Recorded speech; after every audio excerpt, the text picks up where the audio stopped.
Amis du large, si vous sentez le vent vous chatouiller les narines, c'est bon signe, vous êtes dans le magazine des gens de mer. Les cartes marines, voilà un document particulièrement fascinant et utile aussi. Il en existe des milliers. Aujourd'hui, nous allons découvrir leur histoire. À la fin du XVe siècle, les cartes de navigation n'indiquaient que l'Afrique, l'Europe, l'Asie. Il n'y a qu'un seul océan et pas encore l'Amérique. À cette époque-là, c'était quand même beaucoup plus simple de s'en sortir en géographie. Par exemple, impossible de confondre l'Arctique et l'Antarctique. Les navigateurs ne connaissaient même pas encore leur existence. Encore plus vieux, au IIe siècle, le savant grec Ptolémée, pas simple à dire ça, représentait l'Afrique, l'Europe, l'Asie sur 180 degrés. C'est en observant les éclipses de lune que les Grecs comprennent que la Terre est une sphère. À la Renaissance, les navigateurs utilisent des cartes marines appelées portulans. Ces lignes leur indiquaient le cap à suivre. Bon, en termes de précision, on a fait mieux et la marge d'erreur était un peu large. Voici la carte qui aurait été utilisée par Christophe Colomb pour arriver sur les côtes indiennes, qui se sont avérées être l'Amérique. 3 siècles plus tard, en 1720, la France est le premier État au monde à se doter d'un service hydrographique national. Les têtes pensantes ont bien mesuré l'intérêt de mieux connaître les fonds marins pour développer la cartographie, puis le commerce maritime. Tout est lié. Cette institution, le CHOM, le service hydrographique et océanique de la marine, vient de fêter ses 300 ans. Charles-François Beautemps-Beaupré est l'un des personnages les plus célèbres de ce service. On a pris l'habitude de le surnommer le père de l'hydrographie moderne. Je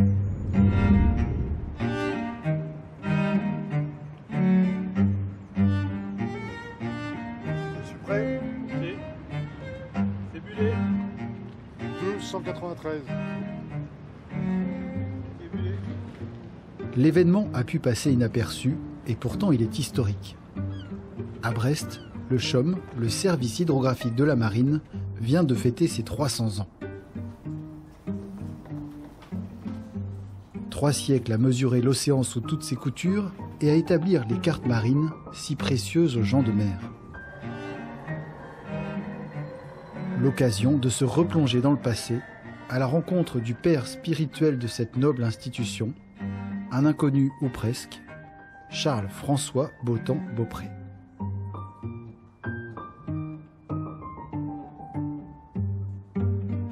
Le voici, trônant imperturbable, dans le bureau du directeur général du CHOM. Charles-François Beautemps-Beaupré est un illustre ancien, donc un hydrographe qu'on a coutume, nous, d'appeler le père de l'hydrographie moderne. Il a donc jeté les bases, finalement, de l'hydrographie telle qu'on l'a pratiquée pendant plus d'un siècle, en fait. De la fin du XVIIIe jusqu'au milieu du XXe siècle, finalement, on opérait avec des techniques très proches de celles mises en œuvre par Beautemps-Beaupré.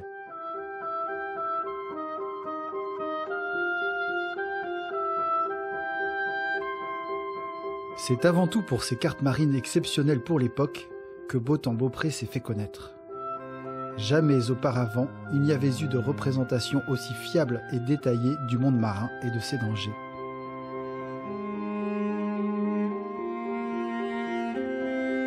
Ces cartes ont traversé les âges. Mais l'homme, qui était-il? D'un buste à l'autre, il garde aussi l'entrée des archives du CHOM. Beautemps-Beaupré est né en 1766, en Champagne, loin de la mer. Rien ne le prédestinait à devenir marin et hydrographe. Il vivait dans une famille modeste, mais l'un de ses cousins était hydrographe du roi. Il l'a fait venir à Paris, il a repéré son intelligence et ses aptitudes pour les mathématiques notamment. Beautemps-Beaupré est arrivé à Paris où il commence à apprendre le métier. Ce n'est qu'en 1791 qu'il rencontre la mer pour la première fois lorsqu'il s'embarque sur le navire La Recherche, commandé par d'Entrecasteaux à la recherche justement du navigateur disparu La Pérouse. Si le roi de France, Louis XVI en personne, ordonne ses recherches, c'est parce qu'il est sans nouvelles depuis plusieurs années de La Pérouse. Ce qu'il ignore, c'est que cette mission d'exploration a déjà sombré corps et âme en plein océan Pacifique. Pour l'heure, Botham-Beaupré est un jeune homme et il embarque comme cartographe pour un voyage incertain vers des rivages inconnus. C'est cette histoire que raconte une BD dont les deux auteurs sont brestois et voisins du CHUM. Donc là, ils sont tous en train de sur le pont. Alors pour les uniformes, bon, je suis un petit peu. Je t'avais demandé les grades à un moment là, qui changent d'ailleurs au fur et à mesure de. Ah oui. Certains prennent du galon. Ouais. Certains prennent du galon. En principe, j'ai fait gaffe. Hein. Il y a quelque chose d'assez extraordinaire avec ce personnage-là, c'est qu'il a postulé pour l'expédition La Pérouse. Et il n'a pas été retenu. Déjà, il n'avait que 18 ans. Il voulait absolument partir, mais on lui a interdit. Et heureusement pour lui, puisqu'on sait ce qui est arrivé à cette expédition. Et donc l'expédition d'Entrecasteaux part à la recherche de La Pérouse, c'est ça sa mission principale.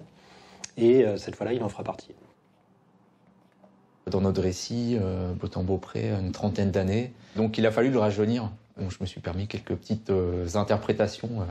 Bon, en tout cas, le nez ne change pas, donc là, on peut être assuré qu'il a un nez assez proéminent. Bah, il a un visage un peu sévère, en fait. C'est un scientifique, hein, donc voilà. C'est le moment où les hydrographes quittent leur bureau. C'est lui, en fait, qui donne ce mouvement et qui va permettre à l'hydrographie de réellement devenir une science exacte. Il met en place une méthode de levée à bord, sous voile, qui n'avait sans doute jamais été pratiquée. À un moment donné, tous les hommes disponibles pour prendre des mesures le font en même temps, tandis que lui faisait un croquis de la côte. La nuit, dans sa cabine, il reprenait ses calculs, il arrivait à constituer une carte extrêmement précise.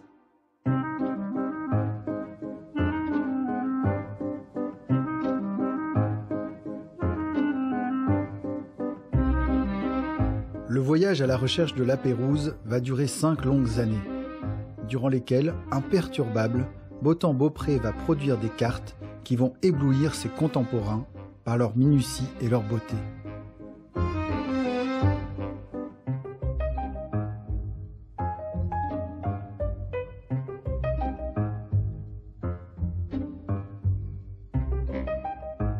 Prisonnier des Hollandais, puis des Anglais, épargné par le scorbut, échappant aux indigènes belliqueux, le retour en France se profile enfin.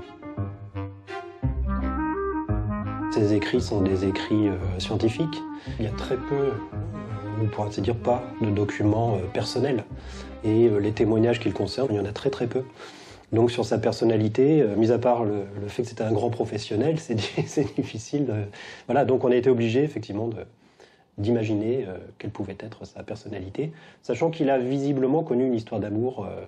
Enfin, il y a des zones d'ombre et de mystère dans la trajectoire de ce personnage. Et en 1795, alors qu'il est en train de revenir vers la France, au Cap de Bonne-Espérance, visiblement, il connaît une histoire d'amour avec une femme qui disparaîtra ensuite de sa vie. Donc ça, c'est quelque chose qu'on a voulu aussi mettre en scène.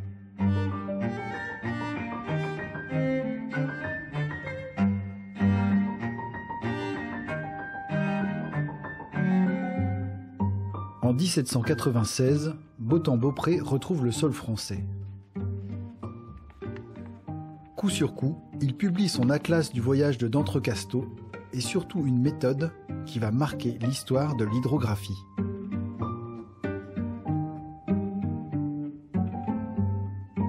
La méthode de Botham-Beaupré est véritablement révolutionnaire. Jusqu'aux cartes modernes que Botham-Beaupré livre au public, les cartes nautiques étaient la représentation des expériences de navigation. La carte moderne, au contraire, représente le monde tel qu'il a été mesuré. On utilise cet instrument, celui-ci est celui que Botham-Beaupré avait constamment avec lui, c'est presque un instrument de poche. C'est ce qu'on appelle un cercle hydrographique. Il a été inventé par le chevalier de Borda quelques années auparavant et Botham-Beaupré a compris tout l'intérêt de cet outil et tout le parti qu'il allait pouvoir en tirer. On vise 2 points à terre sur le littoral et on mesure l'angle qu'il y a entre ces 2 points. Ces 2 points doivent être scrupuleusement identifiés et ces identifications ont été reportées dans les cahiers de terrain. C'est avec ce petit appareil très modeste qu'on mesure le monde. Et le monde, Beautemps-Beaupré va s'atteler à le cartographier. À 40 ans, au sommet de son art, il entame ce qui va être son chef-d'œuvre. En 1816, Beautemps-Beaupré a réussi à convaincre le gouvernement français qu'il était nécessaire de produire enfin des cartes précises des côtes de France. Et on choisit de commencer à Brest. Brest, c'est le grand port militaire de l'Ouest. C'est également une région très dangereuse, avec des cailloux très dangereux, des courants, et très paradoxalement, il n'y a aucune bonne carte de la région. Le travail commence donc, fastidieux. Il faut imaginer le navire hydrographique suivant cette route, et à intervalles très réguliers, on arrête la marche du bateau, on lance la sonde qui va permettre de mesurer la profondeur. Nous sommes parés, monsieur. Très bien. 52 degrés, 12 minutes. 52 degrés, 12 minutes. Tour de Foura, gauche, île Hennet. 83 degrés, 15 minutes. 22 pieds. Quelle heure était-il, monsieur Salmon? 2h32, monsieur. Le CHOM conserve les carnets rédigés par Beautemps-Beaupré lui-même, tracés au crayon, vous voyez, extrêmement précis, avec des mentions d'angle, des mentions de profondeur. On est toujours très impressionné par la qualité du dessin, la précision du dessin. Il ne sert à rien qu'il soit joli, le but c'est qu'il soit extrêmement ressemblant.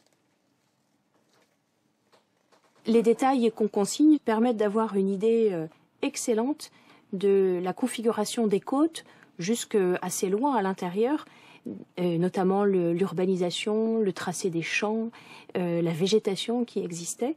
Et donc c'est une sorte de machine à remonter le temps en quelque sorte. On a une image assez fidèle de la manière dont se présentaient les côtes françaises au début du XIXe siècle. Pendant plus de 30 ans, Beautemps-Beaupré va poursuivre inlassablement la cartographie des côtes françaises. À 72 ans, quand sonne l'heure de la retraite, il a dressé tout l'inventaire des côtes atlantiques et de la Manche, laissant à ses élèves la Méditerranée. Les cartes du pilote français sont une œuvre magistrale qui a ébloui tous les hydrographes de leur époque. Le travail de Beautemps-Beaupré et de son équipe a permis d'établir une base de données géographique des côtes de France. Cette base de données est toujours celle sur laquelle reposent les travaux du CHOM aujourd'hui. Beaucoup de gens naviguent avec des cartes qui sont les mises à jour des cartes de Beautemps-Beaupré sans le savoir en fait.